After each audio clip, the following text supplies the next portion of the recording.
संस्था मार्फत तरकारी खेती को शुभारम्भ गरिसकेका छौँ। त्यहाँ किसानहरू चाहिँ सफल पनि हुनुभएको छ।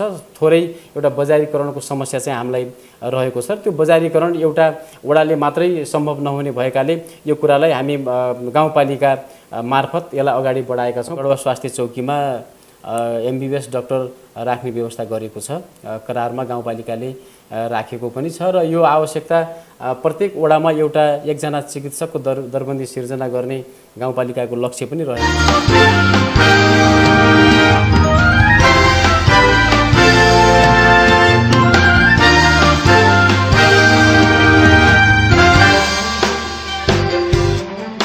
सीधा पत्र अनलाइन टेलिभिजनको सीधा संवादमा यहाँलाई हार्दिक स्वागत गर्दछु। म भानु जोशी।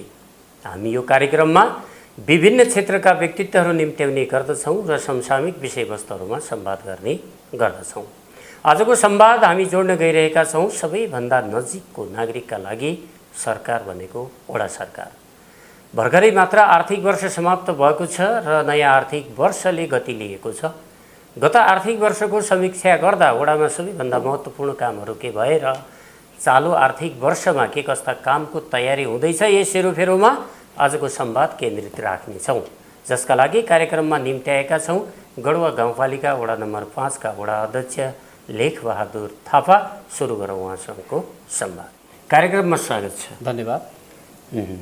आर्थिक वर्ष त समापन भएको छ। गत आर्थिक वर्षको समीक्षा गर्दा हामी केमा आधारित भएर नागरिकका कामहरू गर्यौँ?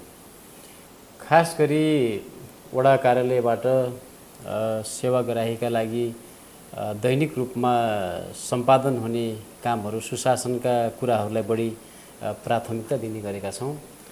खास गरी पञ्जीकरण सम्बन्धी कामहरू, सिफारिसका कुराहरू, सरजमिनका कुराहरू र वडा कार्यालयलाई 2074 यो हाम्रो स्थानीय सरकार सञ्चालन ऐन जुन रहेको छ यसमा आधारित रहेर हामीलाई जुन निर्दिष्ट गरेको छ नेपाल सरकारले, त्यही भित्र नै रहेर हामीहरूले चाहिँ नागरिकहरूलाई, हाम्रा सेवाग्राहीहरूलाई सेवा दिने काम चाहिँ गरेका छौँ। पहिलो प्राथमिकता हामी चाहिँ त्यसरी सुशासनको कुरा र कार्य सम्पादनको कुरालाई चाहिँ पहिलो प्राथमिकतामा राखेका छौँ।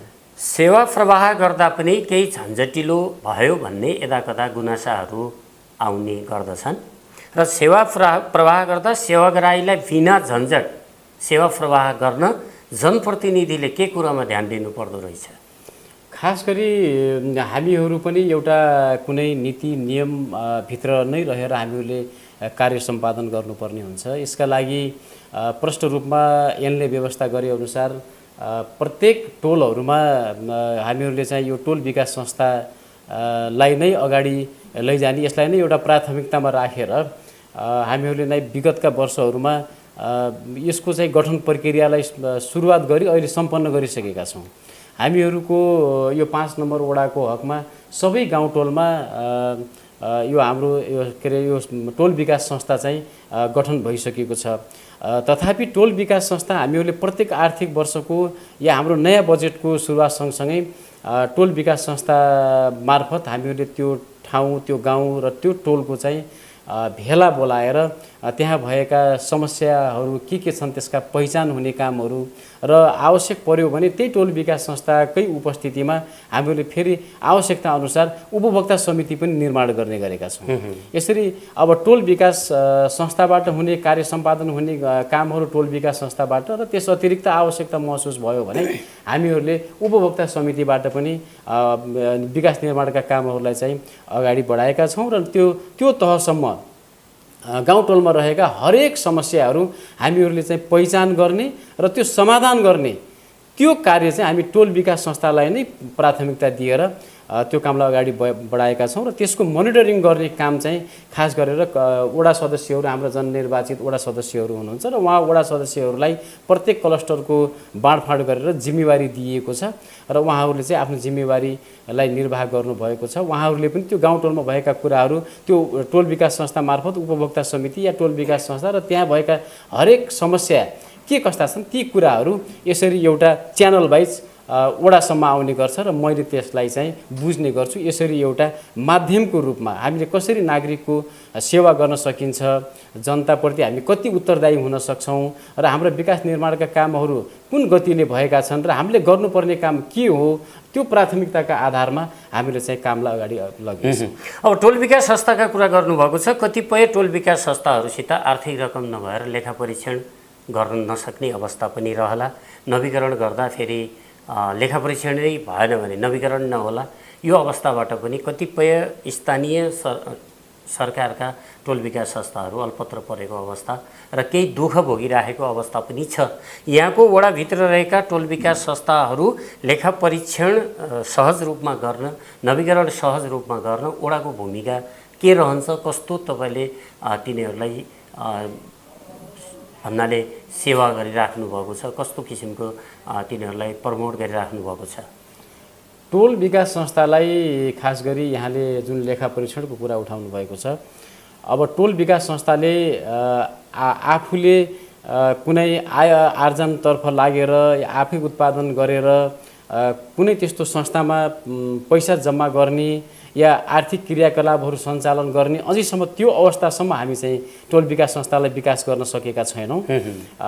तर पनि हामीहरूले नागरिकसँग भएका समस्याहरू, गुनासोहरू र त्यहाँ गर्नुपर्ने कामहरू र त्यहाँ आइपर्ने कुनै पनि कुराहरूलाई कसरी सम्बोधन गर्न सकिन्छ र त्यो टोल विकास संस्था र हाम्रो यो वडा सरकार या वडा पालिकासम्म जुन नागरिक र जनप्रतिनिधि बीचमा एउटा दूरी छ र त्यो दूरीको बीचमा एउटा पुलको कामको रूपमा चाहिँ अहिले हामीले त्यसलाई चाहिँ प्रयोग गरेका छौँ। भन्नाले अझै त्यसलाई अब लेखा परीक्षण गर्नुपर्छ, नवीकरण गर्नुपर्छ भन्नेमा वडा छैन कि अहिलेसम्म चलेकै छ, त्यो अवस्थासम्म पुगेको छैन।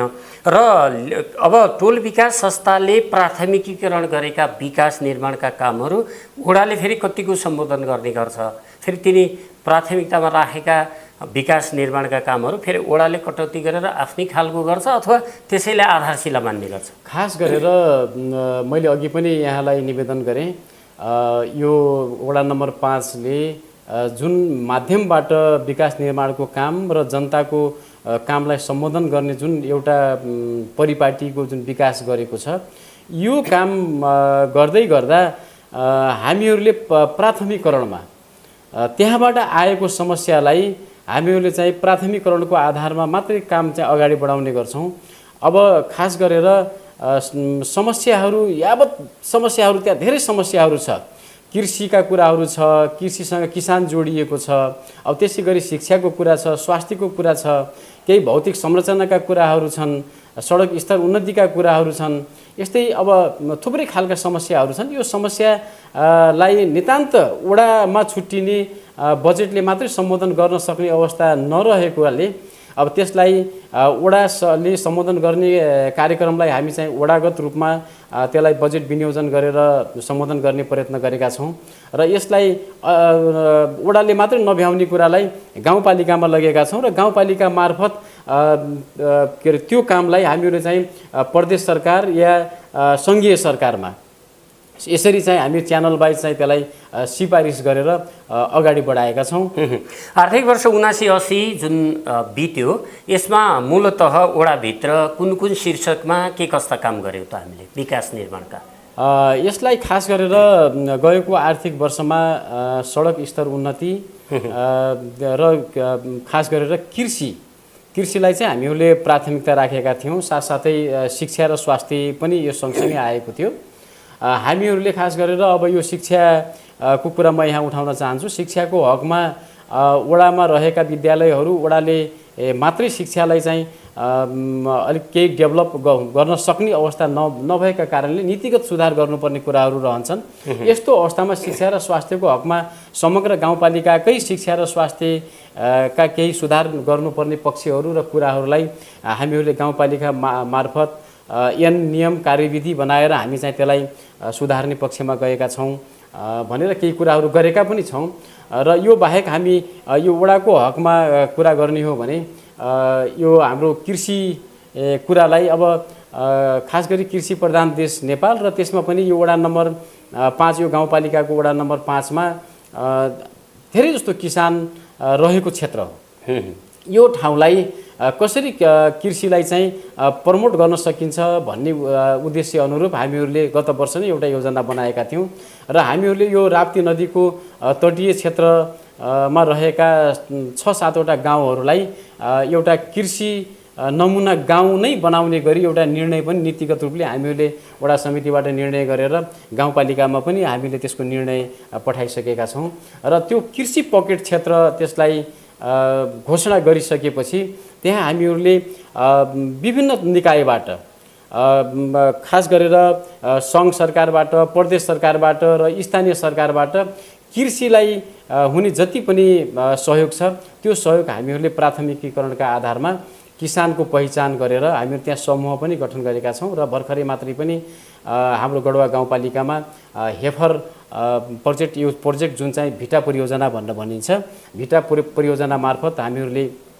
यो कामको सुरुवात गरिसकेका छौँ। यस अतिरिक्त अन्य सङ्घ संस्थाहरू पनि क्रियाशील रहेको अवस्था छ र अन्य सङ्घ संस्थाहरूलाई पनि हामीहरूले कृषि पकेट क्षेत्र जुन गाउँलाई चाहिँ हामी भनेका छौँ त्यही क्षेत्रमा चाहिँ हामीहरूले काम गरेका छौँ। तपाईँहरू अहिले पनि देख्न सक्नुहुन्छ यो पर्सिया भन्ने गाउँमा करिब 3 बिघा जतिमा हामीहरूले चाहिँ बगर खेती नामाकरण गरेर त्यहाँ एउटा संस्था मार्फत तरकारी खेतीको शुभारम्भ गरिसकेका छौँ।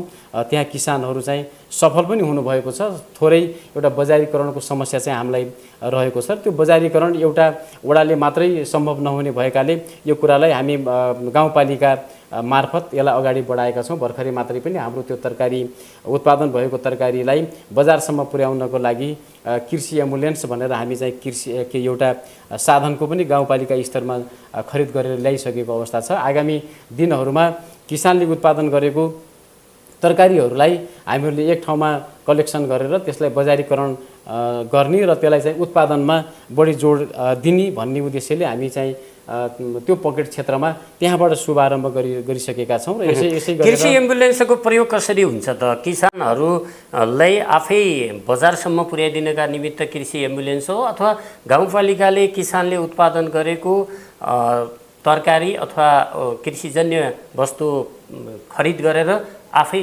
बजारीकरण गर्छ अथवा बजारसम्म आफै पुर्याइदिन्छ? जहाँ उत्पादन जुन गाउँमा तरकारी उत्पादन हुन्छ र त्यो उत्पादन भएको तरकारीलाई गाउँपालिकाकै समन्वयमा कहाँसम्म पुर्याउनु पर्ने हो किसान आफै जाने भयो। किसानकै सहभागितामा प्रत्यक्ष उहाँहरूकै सहभागितामा त्यो कहाँसम्म बजारीकरण हुन्छ, हाम्रो गाउँपालिकाले कुन ठाउँसम्म चाहिँ त्यसलाई लैजाने भनेर निर्दिष्ट गर्छ। हामी त्यहाँसम्म किसानको उपजलाई हामीले पुर्याउने काम चाहिँ गर्छौँ। कृषि एम्बुलेन्स निःशुल्क पाउँछ अथवा किसानले सशुल्क पाउने भयो? निःशुल्क नै रहन्छ। निःशुल्कै रहन्छ र बजारीकरण बजार खोजिदिने काम पालिकाले गर्दैन, वडाले गर्दैन। बजार खोज्ने किसानले नै गर्ने, एम्बुलेन्स मात्रै उपलब्ध गराइदिने र बजारसम्म किसान बजारको बजारीकरणका लागि बजारको व्यवस्थापन गर्ने, समन्वय गर्ने काम हामीहरूको दायित्वभित्र पर्छ।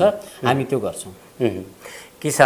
किसान कृषि क्षेत्रमा भएका प्रगतिहरू र मलखातका कुराहरू त अब केन्द्रीय सरकार, प्रदेश सरकार आदि सरकारका कुराहरू होलान्, तर पनि अब स्थानीय स्तरमै प्राङ्गारिक मल, कम्पोस्ट मलका कुराहरू, प्राङ्गारिक मलका कुराहरू त्यो अवधारणा अनुसार केही कामहरू भएका छन्?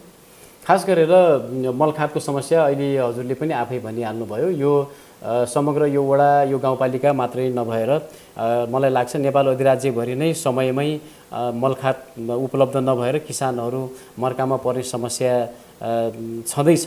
तथापि हामीहरूले स्थानीय तहमा चाहिँ के गरेका छौँ भने यो कृषिलाई मलखात समयमै उपलब्ध होस् भन्ने उद्देश्यले यो सहकारी मार्फत हामीहरूले चाहिँ किसानसम्म त्यो मलखात कसरी समयमा उपलब्ध हुन सक्छ भनेर सहकारीलाई हामी चाहिँ जिम्मा दिएका छौँ। सहकारीहरूलाई सूचीकृत गरेका छौँ र यसै अन्तर्गत हाम्रो यो 5 नम्बर वडामा पनि 3 वटा सहकारीहरूलाई यसको जिम्मेवारी दिएको छ। हामीहरू पनि उहाँहरूलाई बीचबीचमा चाहिँ झकझक्याउने, मोनिटरिङ गर्ने काम चाहिँ गरिराखेका छौँ। उहाँहरूले पनि सम्भव भए जति गाउँपालिका वडासँग समन्वय गरेर कृषिबाट उत्पादन चाहिँ कसरी अधिकतम हुन्छ, कसरी गर्न सकिन्छ, मलखादको अभाव हुन कसरी चाहिँ दिइन्न भन्ने कुरामा उहाँहरू पनि संवेदनशील हुनुहुन्छ र उहाँहरूले पनि आफ्नो ठाउँबाट पहल गर्नु भएको छ र केही सहजीकरण गरेर केही सहजताको महसुस चाहिँ हामीले गरेका छौँ। अब स्वास्थ्यका कुरा गर्नुपर्दा वडाभित्र पनि कुनै स्वास्थ्य संस्थाहरूको स्थापना भएको केही नागरिकले स्वास्थ्य सम्बन्धी सेवा लिइरहेको अवस्था छ? यो वडामा खास गरेर स्वास्थ्य चौकी चैनपुर भन्ने एउटा हाम्रो गाउँ छ। चैनपुर गाउँमा स्वास्थ्य चौकीको स्थापना यस पूर्व नै भइसकेको थियो र त्यो अहिले सेवा चाहिँ उसले प्रवाह गरिराखेको छ। त्यहाँ त्यो स्वास्थ्य चौकीबाट हामीहरूले महिला स्वयंसेविका, आमा समूह गाउँघरमा चाहिँ गठन गरेर हामीले यसलाई कसरी गाउँसम्म स्वास्थ्यको पहुँच पुर्याउन सकिन्छ भन्ने उद्देश्यले हामीले गाउँघरसम्म यसलाई आमा समूह, त्यसपछि यो स्वास्थ्य स्वयंसेविकाहरू मार्फत ज्येष्ठ नागरिकको स्वास्थ्य परीक्षण, सुत्केरीहरूका लागि एम्बुलेन्स सेवा, त्यसै गरी दीर्घ रोगीका लागि पनि औषधि उपचार घरमै गएर भए पनि यदि आवश्यकता भयो र उहाँहरूले चाहिँ सम्पर्क गर्नुभयो भने त्यसलाई सहजीकरण गरिदिने, काउन्सिलिङ गर्ने काम चाहिँ स्वास्थ्य चौकीबाट चाहिँ हामीले दिएका छौँ। विशेषज्ञ समेतको सेवा प्रवाह गर्न सकेका छैनौँ, चिकित्सक अझै बसाल्न सकेका छैन। यो आवश्यक हो कि होइन? चिकित्सक एकदमै आवश्यक हो, त्यो एकदमै आवश्यक हो। अब यसलाई मध्यनजर गरेर गढवा गाउँपालिकाले गढवा स्वास्थ्य चौकीमा MBBS डाक्टर राख्ने व्यवस्था गरेको छ। करारमा गाउँपालिकाले राखेको पनि छ र यो आवश्यकता प्रत्येक वडामा एकजना चिकित्सकको दरबन्दी सिर्जना गर्ने गाउँपालिकाको लक्ष्य पनि रहेको छ र यसलाई आगामी दिनमा मलाई विश्वास छ यो कुरा पनि पुरा हुन सक्छ। हामीसित छलफल र जिज्ञासाका विषयवस्तुहरू थिए। 80-81 को प्राथमिकरण के कस्तो गर्नुभएको छ यो सम्बन्धी पनि जिज्ञासा राख्थ्यौँ, तर समय सकिएको सङ्केत हामीलाई प्राप्त भएको छ। हामी कुनै दिन यो सम्बन्धी चर्चा गर्ने नै छौँ। अन्तमा हामी मार्फत हाम्रो दर्शकलाई र यहाँको नागरिकलाई यहाँले भन्नै पर्ने कुरालाई समेटी 2 लाइनमा के भन्नुहुन्छ?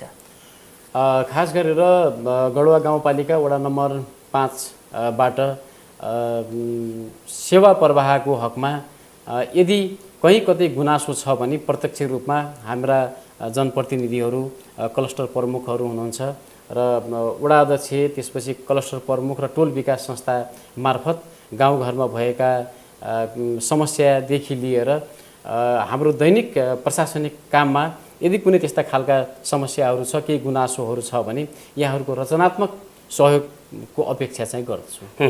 आफ्नो व्यस्त समयका बावजुद कार्यक्रममा सहभागी भई आफ्नो वडाभित्रका गतिविधि र आफ्ना विचार राखिदिनु भएको छ। समय र संवादका लागि यहाँलाई धन्यवाद। धन्यवाद, यहाँहरूलाई पनि धन्यवाद। आजको संवाद यही सकिन्छ। हामीलाई यहाँहरू फेसबुक पेज, युट्युब र हाम्रो वेबसाइटबाट पनि विश्वभर हेर्न सक्नुहुनेछ। वेबसाइटका लागि www.sidapatra.com गरेर हामीलाई हेर्न सक्नुहुनेछ। हामी अर्को संवाद लिएर उपस्थित हुने नै छौँ। त्यतिन्जेलसम्मका लागि सहकर्मी मित्र मेघमान बुढाका साथमा भानु जोशी पनि आज्ञा चाहन्छु। सिधापत्र अनलाइन टेलिभिजन हेर्दै गर्नुहोला। नमस्कार।